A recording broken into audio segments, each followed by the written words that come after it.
Hi, how aging affects knee cartilage and some ways to slow down the damage of your knee। आज की इस video में बात करेंगे कार्टिलेज। एज यू एज, बढ़ती हुई उम्र के साथ आपकी नी का जो कार्टिलेज है वो डैमेज होने लगता है या डैमेज हो रहा है, और कुछ ऐसे वेज जिससे आप उसको स्लो डाउन कर सकते हो या कार्टिलेज डैमेज को वहीं पे रोक सकते हैं। सबसे मोस्ट इम्पोर्टेंट पहला जो फैक्ट हो सकता है जिसकी वजह से आपका कार्टिलेज डैमेज हो रहा है, आपका जो कार्टिलेज है उसका रीजनरेशन काफी रिड्यूस हो गया है। सो जब कभी भी हमें चोट लगता है या किसी भी सॉफ्ट टिश्यूज का या कार्टिलेज का इंजरी होता है, वेयर एंड टेयर होता है, तो बॉडी की खुद की एबिलिटी होती है रिपेयर एंड रीजनरेट की। जैसे ही हमारी उम्र बढ़ती जाती है, बॉडी की जो एबिलिटी है रीजनरेशन एंड रिपेयर की, वो कहीं ना कहीं स्लो डाउन हो जाता है, जिसकी वजह से जो हीलिंग है बॉडी में वो काफी स्लो हो जाता है और आपकी कार्टिलेज की रीजनरेशन को और रिपेयर की जो क्षमता होती है वो कहीं ना कहीं बहुत ही स्लो डाउन हो जाती है। सेकेंड जो मोस्ट इंपॉर्टेंट कारण है लॉस ऑफ कार्टिलेज थिकनेस। हमारी कार्टिलेज का काम है बोन के चारों तरफ रह के बोन टू बोन के बीच में एक स्मूथ ग्लाइड प्रोवाइड करता है। बढ़ती हुई उम्र के साथ आपका जो कार्टिलेज का थिकनेस है वो काफी थिन हो जाता है, जिसकी वजह से जो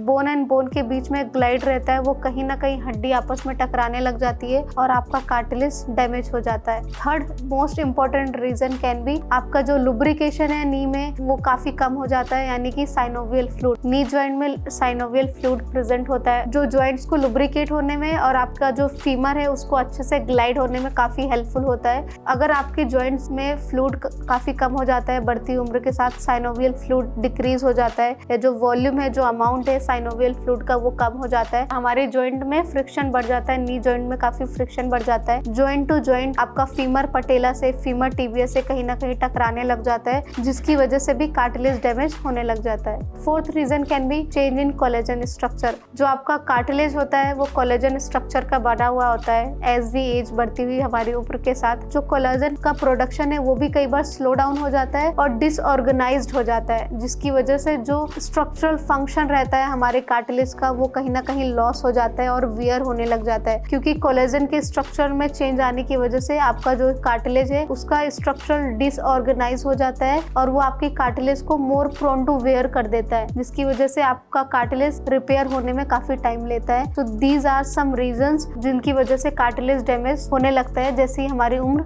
समय के साथ बढ़ती जाती है। Next will discuss some ways जिसको अपना के आप जो कार्टिलेज डैमेज का प्रोग्रेशन है उसको स्लो डाउन कर सकते हो। फर्स्ट टिप अपना के that is regular exercise. Doing regular exercises and low impact activities like swimming, jogging, cycling, yoga, ये सारी एक्टिविटीज करके आप जो जॉइंट्स में फ्लेक्सिबिलिटी बढ़ा सकते हो, मोबिलिटी बढ़ा सकते हो, स्टिफनेस को रिड्यूस कर सकते हो, जिसकी वजह से जो नी पे लोड है और ओवर यूज इंजरी हो रही है वो काफी स्लो डाउन हो जाता है। Second tip is that is very important to maintain your knee का good cartilage. You can do to maintain like body weight को काफी आप मेंटेन कर सकते हैं। लाइक जो BMI होता है, बॉडी मास इंडेक्स है, उसको आप मेंटेन कर सकते हैं। आपकी हाइट के अकॉर्डिंग आपका बॉडी वेट होना चाहिए, जिसकी वजह से आपकी नी पे जो लोड आता है बढ़ती हुई उम्र के साथ वो काफी बैलेंस रहता है। अगर आप बहुत सारी स्टडीज के दौरान ये बताया गया है कि अगर आपका बॉडी वेट बढ़ रहा है तो नी पे एक्स्ट्रा लोड आता है, जिसकी वजह से कार्टिलेज डैमेज, ऑस्टियोआर्थराइटिक चेंजेस काफी जल्दी आने लग जाता है। तो अगर आप एक अच्छा बॉडी वेट मेंटेन कर रहे हैं तो कहीं ना कहीं नी पे लोड काफी कम पड़ता है और जो कार्टिलेज डैमेज है उसको स्लो डाउन करता है। Third most important tip is stay active and avoid prolong inactivity.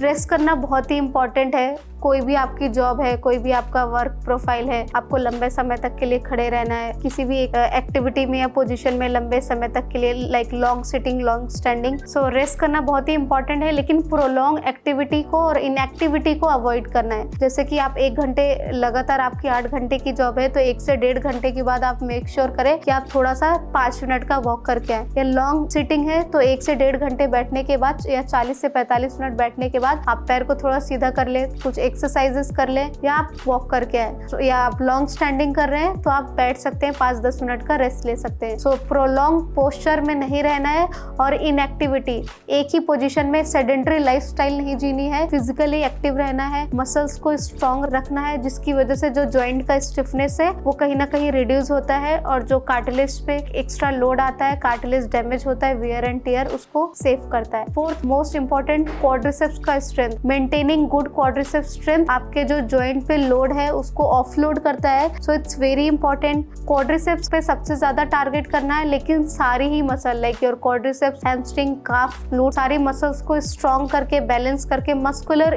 Balance is very important. कई बार मसल इम्बैलेंस हो जाता है, कोई मसल आपकी टाइट है, कोई मसल आपकी वीक है, we call it muscular imbalance. तो मस्कुलर इम्बैलेंस की वजह से नी पे एक्सेसिव लोड आता है। सो इट्स वेरी इंपॉर्टेंट आपकी मोबिलिटी अच्छी हो, आपका जॉइंट का रेंज ऑफ मोशन अच्छा हो, स्ट्रेंथ क्वाड्रिसेप्स का एंड ग्लूट्स का बहुत अच्छा हो, जिसकी वजह से नी पे एक एक्सेसिव लोड नहीं पड़ेगा। और लोड नहीं पड़ने की वजह से जो जॉइंट आपका स्ट्रक्चरल चेंजेस है बढ़ती उम्र के साथ, कार्टिलेज डैमेज है या कार्टिलेज का थिनिंग हो रहा है, वो स्लो डाउन होता है। ये सारे जो वेज है ये हेल्प करती है आपकी कार्टिलेज का जो डैमेज है उसको स्लो डाउन करने में और कार्टिलेज को हेल्दी रखने में। If you have any other queries regarding your meniscus, cartilage, ACL and related to your knee, you can connect with us. Thank you.